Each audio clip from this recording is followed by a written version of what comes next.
Hi everyone, welcome to mom life. അപ്പോൾ ഞാൻ ഇന്ന് വന്നിട്ടുള്ളത് കണവത്തോരൻ്റെ റെസിപ്പി ആയിട്ടാണ് കേട്ടോ. അപ്പോൾ നമുക്ക് എങ്ങനെയാണ് ഉണ്ടാക്കുന്നതെന്ന് നോക്കാം. അപ്പോൾ ഞാൻ ഒരു ചട്ടിയിലേക്ക് കഴുകി വെച്ചിട്ടുള്ള കണവ ഇട്ട് കൊടുക്കുകയാണ്. ഈ ഒരു കനത്തിലാണ് കട്ട് ചെയ്തിട്ടുള്ളത്.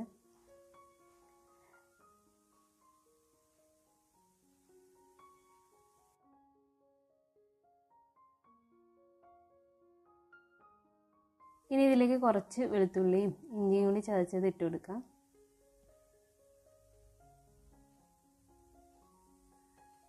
ഇനി ഇതിലേക്ക് ഒരല്പം കുരുമുളക് പൊടി ഇട്ട് കൊടുക്കാം.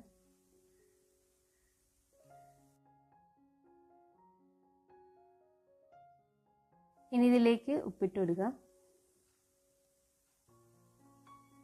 അതിനുശേഷം നമുക്കിനി ഇതിലേക്ക് 3/4 ഭാഗത്തോളം വെള്ളം കൂടി ഒഴിച്ചു കൊടുത്ത് ഒന്ന് ചുറ്റിച്ചിട്ട് അടുപ്പിലേക്ക് വെക്കാം കേട്ടോ.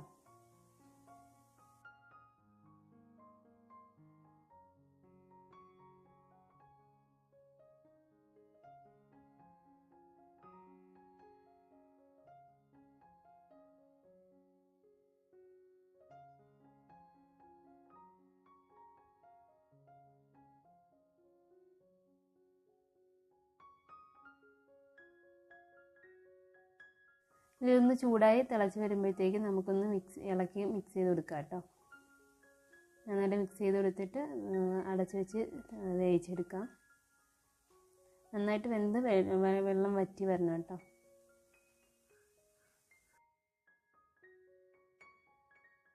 ഇനി നമുക്ക് കണവത്തോരനുള്ള അരപ്പ് തയ്യാറാക്കാം. അതിനായിട്ട് മിക്സിയിലെ ജാറെടുത്തിട്ടുണ്ട്. അതിലേക്ക് തേങ്ങ ഇട്ട് കൊടുക്കുകയാണ്. അപ്പോൾ ഞാനിവിടെ അരമുറി തേങ്ങ എടുത്തിട്ടുണ്ട് കേട്ടോ.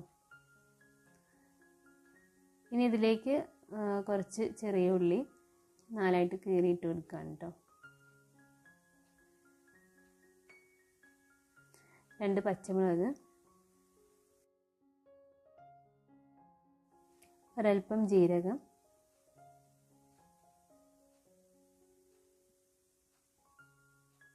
പിന്നെ ഒരൽപ്പം മഞ്ഞൾപ്പൊടി, ഒരു ചെറിയൊരു കഷ്ണം പുളിയും കൂടി ഇട്ട് കൊടുക്കുകയാണ്. ഇനി ഇതിലേക്ക് അരയാനായിട്ട് ഒരല്പം വെള്ളം കൂടി ഒഴിച്ചു കൊടുത്തിട്ട് അരച്ചെടുക്കാം കേട്ടോ. അപ്പോൾ ഇത് അരപ്പ് ഞാൻ അരച്ചെടുത്തിട്ടുണ്ട്. ഇത് ഒരുപാട് മഷി പോലെ അരഞ്ഞു പോകണ്ട. ഇങ്ങനെ ഒന്ന് ചതഞ്ഞ് കിട്ടത്തക്ക രീതിയിലൊന്ന് അരച്ചെടുത്താൽ മതി കേട്ടോ. ഈ ഒരു പരുവത്തിനാണ് അരച്ചെടുക്കേണ്ടത്.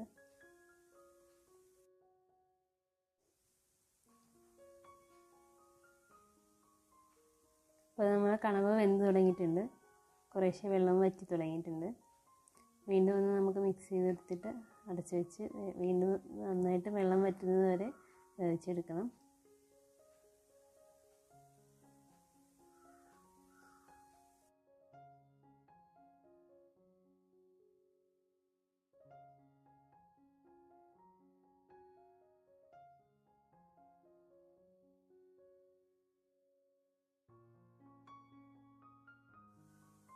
അപ്പോൾ കണവ നന്നായിട്ട് വെന്ത് വെള്ളമൊക്കെ വറ്റി വന്നിട്ടുണ്ട് കേട്ടോ.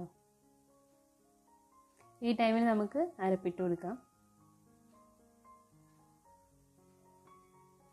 ഒരല്പം വെള്ളം വേണം കേട്ടോ. അരപ്പിട്ട് കൊടുക്കുന്ന ടൈമിൽ അരപ്പൊന്ന് വെന്ത് ഈ കണവയിൽ നന്നായിട്ട് പിടിക്കാൻ കണക്കിന് വെള്ളം വേണം. അപ്പോൾ ഞാനിത് അരപ്പിട്ട് കൊടുക്കുകയാണ്. അരപ്പ് കണവ ഒന്ന് ഒതുക്കിയതിന് ശേഷം അരപ്പ് അതിൻ്റെ മുകളിലേക്ക് ഇട്ട് കൊടുക്കുക. അതിന് മുന്നേറ്റൊന്ന് ഉപ്പ് അധികം വേണോ എന്താണെന്ന് നോക്കിക്കോണം കേട്ടോ. അപ്പോൾ ഞാനിപ്പോൾ ഇതിൽ നോക്കിയത് അല്പം ഉപ്പ് കുറവുണ്ടായിരുന്നു. അതുകൊണ്ട് ഞാനൊരല്പം ഉപ്പിട്ട് കൊടുക്കുകയാണ്.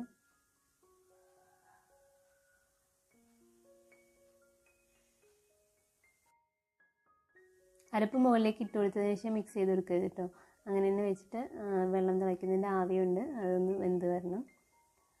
അപ്പോൾ കുറച്ചും കൂടി വെള്ളമൊക്കെ വറ്റി അരപ്പിൽ നിന്ന് വെള്ളമൊക്കെ ഇറങ്ങി അതൊന്ന് വറ്റി തുടങ്ങിയിട്ടുണ്ട് കേട്ടോ. അപ്പോൾ ഞാൻ നന്നായിട്ട് മിക്സ് ചെയ്ത് കൊടുക്കുകയാണ്. അപ്പോൾ അതിൽ ഇനി ഒരല്പം കൂടി വെള്ളം വറ്റാനുണ്ട്, അതും കൂടെ വറ്റി വരട്ടെ. അപ്പോൾ നമുക്കൊന്നുകൂടി അടച്ച് വെച്ച് വേവിച്ചെടുക്കാം.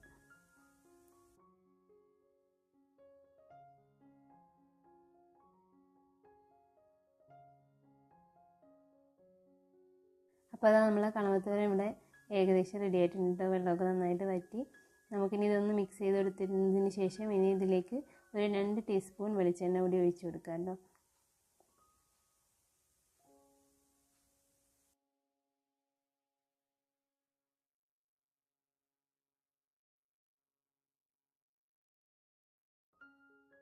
വെളിച്ചെണ്ണ ഒഴിച്ചു കൊടുത്തിട്ട് നന്നായിട്ടൊന്ന് മിക്സ് ചെയ്ത് കൊടുക്കുക കേട്ടോ. മിക്സ് ചെയ്തെടുത്തിട്ട് ചെറിയ തീയിലോ കനലിലോ ഇട്ടിട്ട് ഒരു 10 സെക്കൻഡോളം ഇട്ടിരിക്കുക. അതിനുശേഷം നമുക്ക് അടുപ്പിൽ നിന്ന് ഇറക്കാം.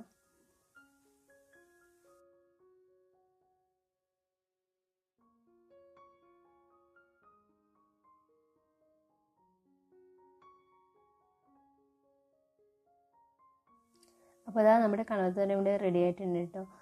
നല്ല അടിപൊളി റെസിപ്പിയാണ് കേട്ടോ. തീർച്ചയായിട്ടും എല്ലാവരും ട്രൈ ചെയ്ത് നോക്കുക, എല്ലാവർക്കും ഇഷ്ടപ്പെടും. അപ്പോൾ പുതിയ വീഡിയോയുമായിട്ട് വീണ്ടും കാണാം. Take care, bye bye.